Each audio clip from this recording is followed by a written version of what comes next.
যে গড় তথ্য পেয়েছে তাতে উঠে এসেছে যে প্রতিদিন নৌ, রেল ও সড়ক পথে 151টি দুর্ঘটনায় আহত হন 156 এবং নিহত হন 27 জন।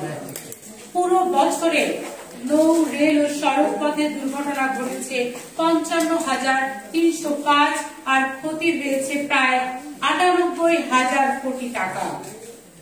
গত বছর বাংলাদেশে সড়ক পথ দুর্ঘটনায় 10,108 জন নিহত হন, আহত হন 56,967 জন।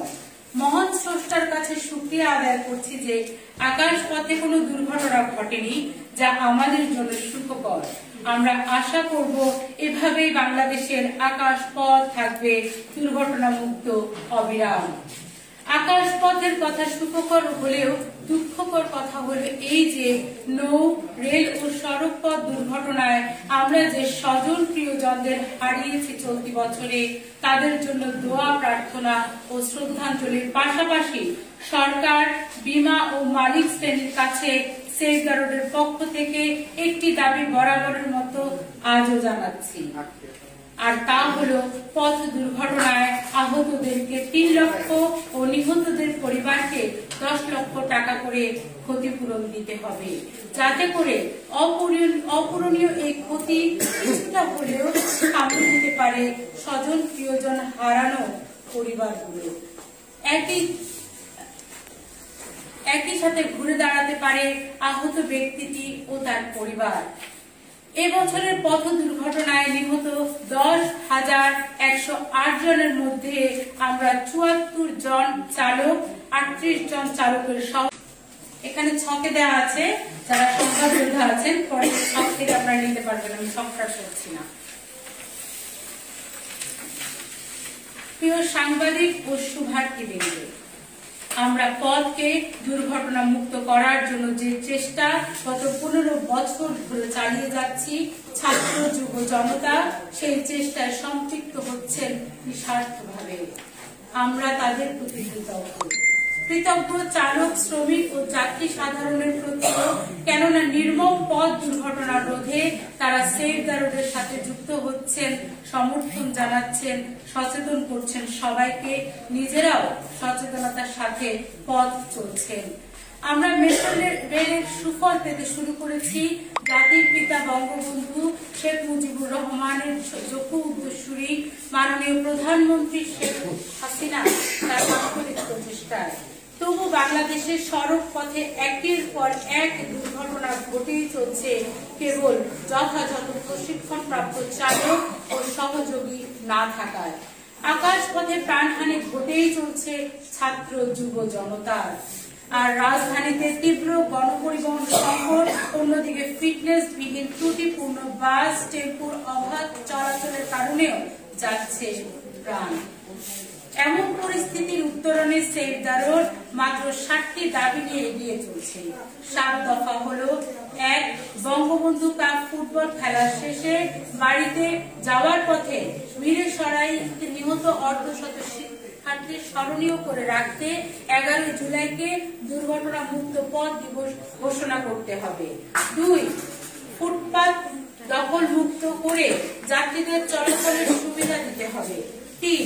সড়ক পথে ধর্ষণ, হয়রানি রোধে ফিটনেসবিহীন বাহন নিষিদ্ধ এবং কমপক্ষে 8ম শ্রেণী উত্তীর্ণ ও জাতীয় পরিচয়পত্র ব্যতীত চালক সহযোগী নিয়োগ ও হেল্পার দ্বারা পরিবহন চালানো বন্ধে সংশ্লিষ্ট সকলকে কঠোর পদক্ষেপ নিতে হবে। 4. স্থল, নৌ, রেল ও আকাশ পথ দুর্ঘটনায় নিহতদের কমপক্ষে 10 লাখ এবং আহতদের 3 লাখ টাকা ক্ষতিপূরণ সরকারিভাবে দিতে হবে এবং হতাহতদের ইন্স্যুরেন্স স্কিমের ব্যবস্থা করতে হবে। 5. ট্রান্সপোর্ট ওয়ার্কার্স রুল বাস্তবায়নের পাশাপাশি সত্যিকারের সমৃদ্ধ বাংলাদেশ গড়ার লক্ষ্যে ট্রান্সপোর্ট পুলিশ ব্যাটালিয়ন বাস্তবায়ন করতে হবে। 6. পথ দুর্ঘটনার তদন্ত ও সাজা ত্বরান্বিতকরণের মধ্য দিয়ে সতর্কতা তৈরি করতে হবে এবং ট্রান্সপোর্ট পুলিশ ব্যাটালিয়ন গঠনের পূর্ব পর্যন্ত হাইওয়ে পুলিশ, নৌ পুলিশ সহ সংশ্লিষ্টদের আন্তরিকতার সহমর্মিতা পাশাপাশি সকল পথের চালক, শ্রমিক ও যাত্রীদের আইনের প্রতি শ্রদ্ধাশীল হতে হবে। সকল পরিবহন চালকের লাইসেন্স থাকতে হবে। 7. ইউলুপ বৃদ্ধি, পথ, সেতু সহ সংশ্লিষ্ট সকল মন্ত্রণালয়ে দুর্নীতি প্রতিরোধে সকলকে ঐক্যবদ্ধ হতে হবে, যাতে ভাঙা পথ, ভাঙা সেতু আর ভাঙা কালভার্টের কারণে আর কোনো প্রাণ না দিতে হয়। প্রিয় সুধীবৃন্দ ও জাতির বিবেক গণমাধ্যম বন্ধুগণ, আকাশ, সড়কপথ, নৌ ও রেলপথে চলমান সংকট নিরসনের লক্ষ্যে জরুরি ভিত্তিতে প্রাইভেট কার নিয়ন্ত্রণে কার্যকর পদক্ষেপ গ্রহণ সহ ঢাকার রাজপথে সুপরিকল্পিতভাবে পাবলিক বাস বৃদ্ধি এবং যাত্রী হয়রানি দুর্ঘটনা প্রতিরোধে প্রশিক্ষণ একান্তই প্রয়োজন।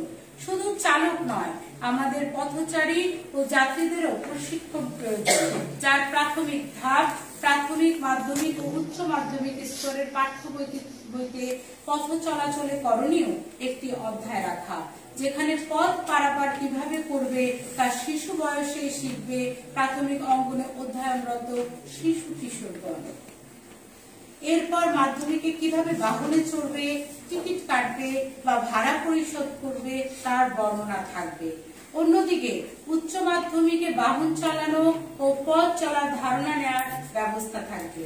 অবশ্য সরকারকে সাধুবাদ জানায় যে তৃতীয় শ্রেণীর বইতে একটি ছোট্ট প্রয়াস সেভ দ্য রোডের একের পর এক আন্দোলন ও দাবির ভিত্তিতে নেওয়া হয়েছে।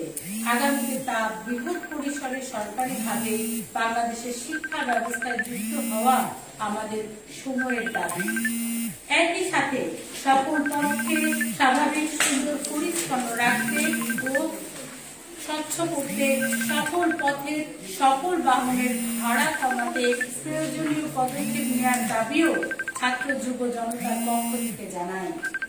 রাজধানীর ট্রাফিক ব্যবস্থাপনায় শৃঙ্খলা ফেরাতে ও টার্মিনালগুলো চাঁদাবাজি মুক্ত রাখতে এবং যানজট নিরসন ও ত্রুটিপূর্ণ গাড়ি চলাচল বন্ধ সহ বিশেষ পরিস্থিতিতে কঠোর পদক্ষেপ নিতে হবে।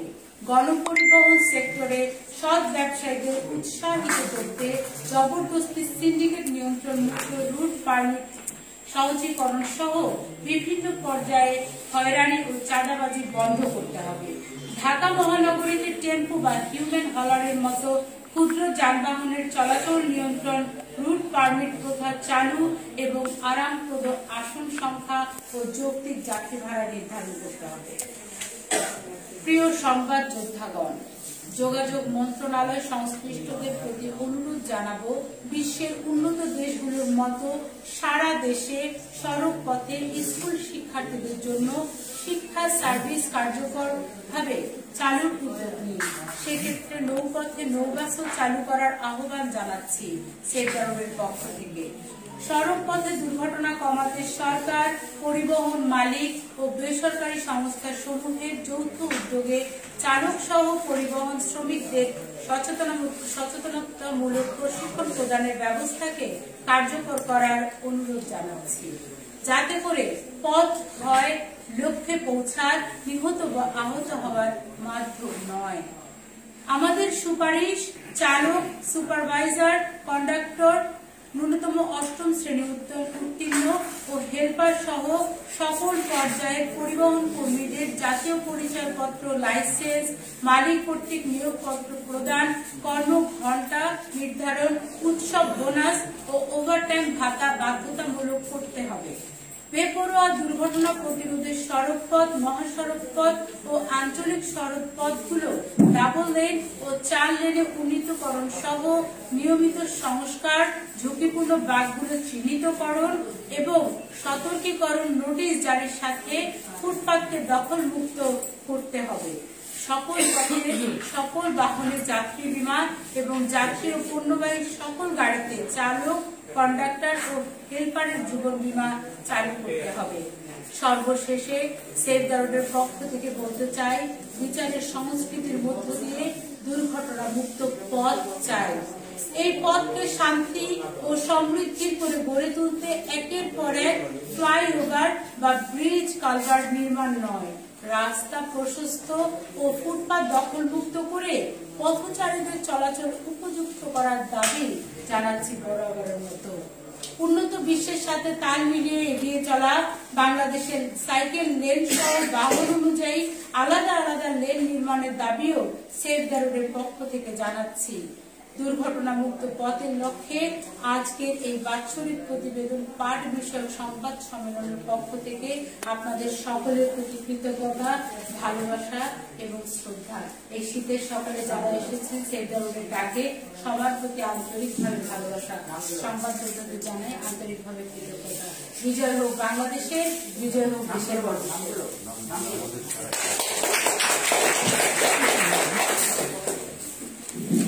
প্রিয় উপস্থিতি, আজকে উপস্থিত রয়েছেন এই সংবাদ সম্মেলনে আমাদের প্রিয় সংবাদ যোদ্ধারা। কারো যদি কোনো প্রশ্ন থেকে থাকে আমাদের চেয়ারম্যান মহোদয় এবং মহাসচিব তাদের কাছে আপনাদের যদি কোনো প্রশ্ন থেকে থাকে প্রশ্ন করতে পারেন। জি, আমি জেসমিন জুই, দিল্লি ট্রাইব্যুনালে আছি। আমার জানা আছে যে আপনারা একটা প্রতিবেদন করেন প্রতি বছর, এটা আমি দেখে থাকি। তবে আপনারা সচেতনতামূলক, যেমন আপনার ড্রাইভারদের প্রশিক্ষণ, হেল্পারদের প্রশিক্ষণ বা যাত্রীদের নিয়ে কোনো কাজ করে থাকেন কিনা যদি বলেন। আমি বলবো। হ্যাঁ, যে একজন। জি, আমাদের বেশ কিছু কর্মসূচি আমরা এর মধ্যে পালন করেছি, বিশেষ করে কালিয়াকৈরে এবং আমাদের বরিশালে, দুটি জায়গায় আমাদের চালক এবং সাধারণ যাত্রীদের মধ্যে সচেতনতার পাশাপাশি কিভাবে তারা সাধারণ মানুষের সাথে